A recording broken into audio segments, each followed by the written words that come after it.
South ఇండియాలోనే అతి తక్కువ ధరలకే నాణ్యమైన రత్నాలని అందించే ఏకైక సంస్థ 6JVR.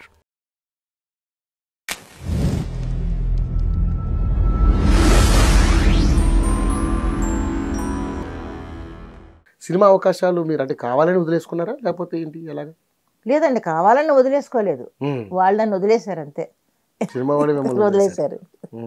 ఇప్పుడు ఏదన్నా క్యారెక్టర్ అంటే మీరు ఫోటోలు పంపిస్తారా అమ్మా అని అడుగుతారు, లేకపోతే ఇప్పటికి ఇంకా అవును ఏంటది లుక్ టెస్ట్ ఏదో ఏదో అంటారు దాన్ని, ఆడిషన్.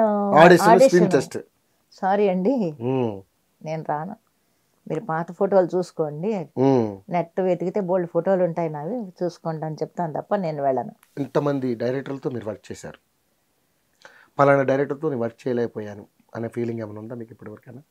మీకు బాగా ఇష్టమైన వాళ్ళు ఎవరన్నా? ఇష్టమైన వాళ్ళు అంటే అంటే పెద్ద క్యారెక్టర్ చేయలేదు, కానీ మన ఎవరితోటి బాలచంద్ర గారితో ఒక చిన్న క్యారెక్టర్ అయితే చేశాను, ఒక ఫుల్ లెంగ్త్ క్యారెక్టర్ చేయలేదు. రుద్రవీణలో ఒక ఉయ్యాల మీద కూర్చొని ఒక చిన్న ఒక షార్ట్ అదొక్కటే చేశాను తప్ప ఫుల్ లెంగ్త్ క్యారెక్టర్ వచ్చి కూడా అది మరి ఎందుకు మిస్ అయిందో తెలియదు. వెళ్ళి ఆ సాంగ్ కూడా అది వస్తుంది, అది రండి రండి రండి దయచేయండి అని ఆ రికార్డింగ్ కూడా తీసుకెళ్లారు, ఆ ఒక్క పల్లవి పాడడానికి. ఇళయరాజా గారు అమ్మ జానకమ్మ నల్లా పాడరా నువ్వు పాడమ్మా అనేవాడు, ఆయన కూడా దగ్గరుండి ఎంకరేజ్ చేసి. ఆ తర్వాత మరి డేట్స్ మరి ఏమైందో ప్రాబ్లం మనకు తెలియదు, వేరే ఆర్టిస్ట్ ఎవరో వేశారు ఆ క్యారెక్టర్. ఓకే, అంటే అక్కడ ఏమన్నా ప్రాబ్లం జరిగింది అనుకుంటున్నారా మీరు? ఏం లేదు, ఏమో నాకు తెలియదండి, ఏం జరిగిందో మనకు తెలియదు. అవును, డేట్లు కూడా ఇచ్చారు, తర్వాత మరి ఏమైందో తెలియదు, కట్ చేస్తే వేరే ఆర్టిస్ట్ వేస్తున్నారు. అక్కడ ఎలా అనిపిస్తుంది? ఇంతమంది హీరోలతో యాక్ట్ చేశారు కదా, ఎవరితో బాగా కంఫర్టబుల్ ఫీల్ అయ్యారు మీరు? ఎవరు అదే చెప్తున్నాను, నేను ఉండే పరిధిలో నేను ఉంటాను, ఇది కంఫర్ట్ మనం వెళ్ళి మాట్లాడాలని ఉండదు నాకు. ఆ స్పాట్ వరకు వెళ్ళడం, హలో అంటే హలో అని కాసేపు మాట్లాడి వచ్చేయడం తప్ప, ఆ తర్వాత కూర్చున్నా కూడా వాళ్ళ దారి ఏదో, వాళ్ళ ప్రాబ్లమ్స్ వాళ్ళకుంటే, నా ఏదో ఎక్కడో కూర్చుంటాను నేను, షార్ట్కి పిలిస్తే తప్ప నేను వెళ్ళను. కూర్చొని కవర్లు చెప్పడం ఇన్ని చేయను, వాళ్ళందరూ కూర్చున్న చోట అసలు కూర్చొని నేను ముందు సపరేట్గా వచ్చి ఎందుకు వాళ్ళు ఏదో మాట్లాడుకుంటారు, మనకి చేత కాదు, మనం ఎందుకు మాట్లాడడం, ఒకవేళ మనం ఉండడం వల్ల ఇబ్బంది ఫీల్ అవ్వచ్చు. ఇప్పుడు నలుగురు కలిసి అక్కడ మాట్లాడుకుంటున్నప్పుడు నేను మూడోదాన్ని అక్కడ కూర్చున్నాను అనుకోండి, వాళ్ళకి ఇబ్బంది ఫీల్ అవ్వచ్చు వాళ్ళు, ఎందుకని చెప్పి నేనే సపరేట్గా వచ్చి కూర్చుంటాను పక్కన ఎక్కడో. ఇప్పుడు అదే చేస్తాను నేను, నాకు పెద్దగా ఇంట్రెస్ట్ ఉండదు నలుగురితో కలిసి తిరగాలని, నలుగురితో కలిసి మాట్లాడాలని అస్సలు ఇంట్రెస్ట్ ఉండదు నాకు.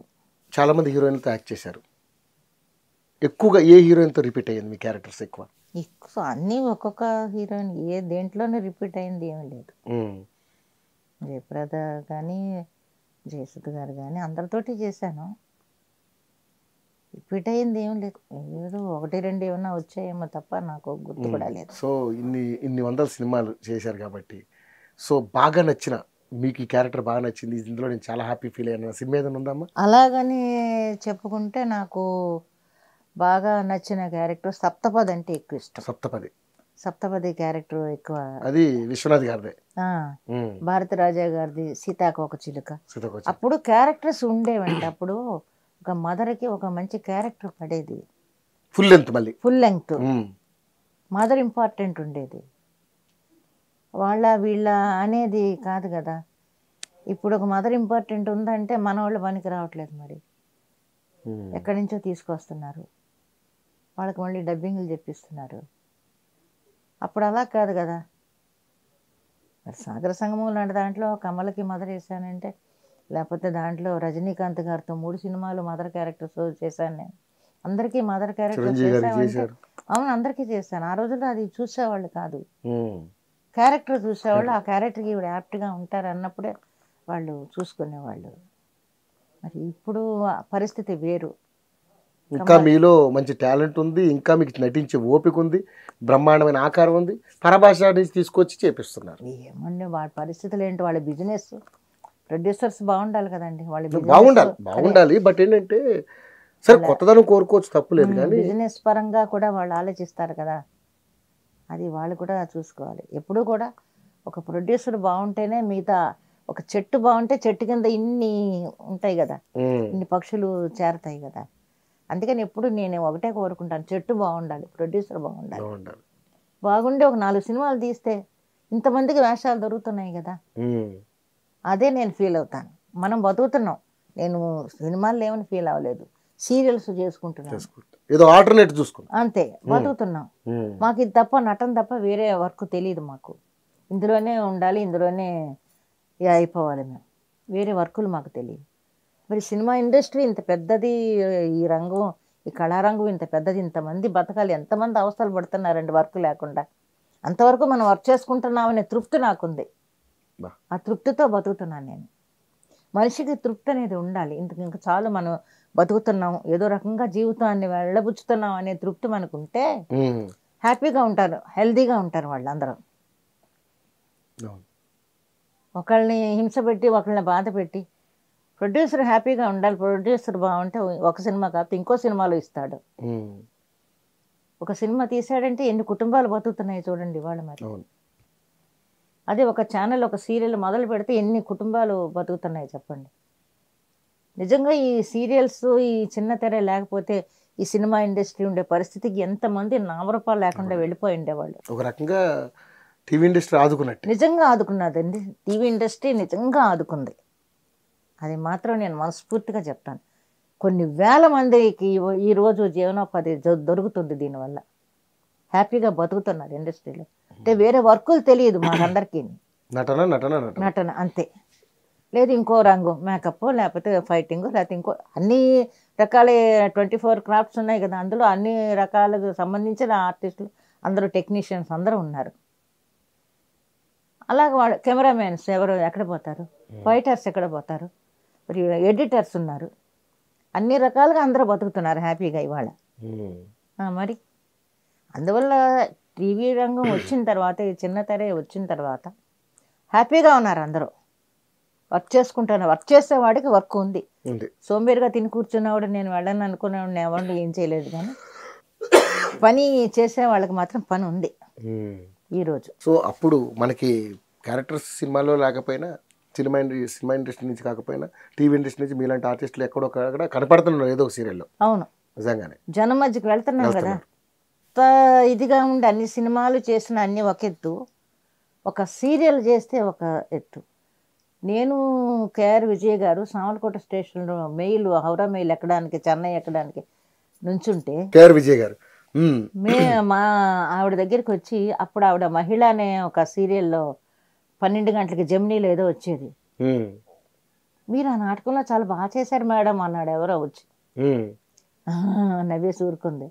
పక్కన ఉన్నా నేను, అమ్మో ఇన్ని 100 సినిమాలు చేసిన మహానటి ఈవిడ, దేవత అంటే ఈవిడనే పోలిస్తారు, అటువంటి ఆవిడ పట్టుకొని అన్ని 100 సినిమాలు వదిలేసి ఒక సీరియల్ చేస్తే ఇంత బాగుందని అడుగుతున్నారు జనం, అసలు ఏమనుకోవాలి అనుకున్నాను నేను ఆ రోజు. నిజంగా మీరు అన్నట్టుగా కేఆర్ విజయ్ గారు అంటే మనకి దేవత, సాక్షాత్కరించిన దేవతలా కనపడతారు. అవును, ఎన్టీఆర్ గారు చూస్తే ఇక కృష్ణుడిలాగా ఎలా కనపడుతున్నాడు అలాగే కనపడతారు. అంతే, మనకి రాముడు కృష్ణుడు అంటే రామారావు గారు, దేవత అంటే కేఆర్ విజయ్ గారు.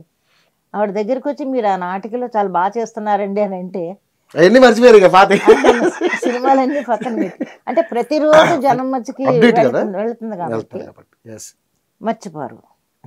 ఇప్పుడు నేను ఎక్కడైనా రోడ్డు మీద వెళ్తున్నా కూడా, మేడం మేడం మీ నాటకం చాలా బాగుందండి, నేను సాయంత్రం చూశాను అంటారు. ఇన్ని సినిమాలు పోయాయి, సినిమాల గురించి అసలు ఎవరు మాట్లాడరు. ఇప్పుడు అదే జరుగుతుంది ఆ విషయం. హ్యాపీ ఫీల్ అవుతారు మరి అలాంటి? అవును, హ్యాపీగా ఉంటుంది. ప్రతిరోజు జనం మధ్యకి వెళ్తున్నాం కదండి మనం అంటే ఎవరో తెలుస్తున్నాం. ఇదివరకంత సోషల్ మీడియా అది లేదు కాబట్టి ఇప్పుడు అందరూ తెలుస్తున్నారు.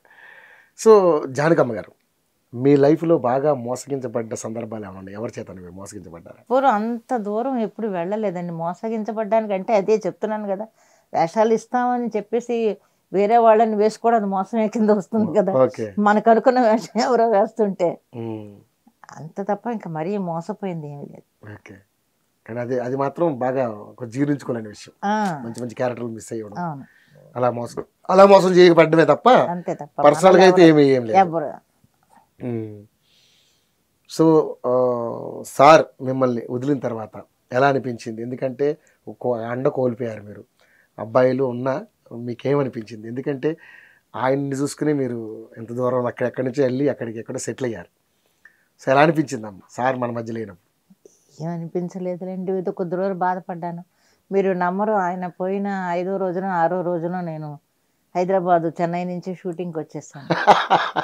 వృత్తి అంతే కదా మరి, ఇంకొకళ్ళని బాధ పెట్టలేము. ఆ పైగా అది మోహన్ బాబు గారి సినిమా, అది కలెక్టర్ గారు ఏదో అప్పుడు.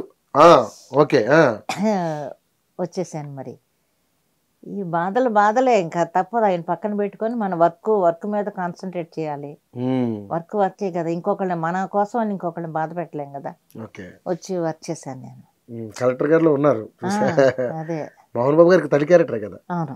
ఓకే, ఎలా ఉండేదమ్మా మోహన్ బాబు గారితో కూడా? ఎవరైనా కూడా అంటే మనం ఉండే దాంట్లో, ఎందుకంటే ఆయన ప్రొడక్షన్ లో మోహన్ బాబు గారి గురించి చెప్పాలంటే చాలా స్ట్రిక్ట్, ఆయన అందరి మీద అరిచేస్తారు అది అంటారు కదా. ఒక్కటండి, ఎంత స్ట్రిక్ట్ అయినా కూడా వర్క్ విషయంలో మనం ఆగతాయితనంగా లేకుండా మన వర్క్ మనం సిన్సియర్గా చేస్తే ఎవ్వరు మన జోలికి రారండి, ఎవ్వరు మనల్ని అనరు. అలా అనే పరిస్థితి ఎప్పుడు తెచ్చుకోం కూడా మేము.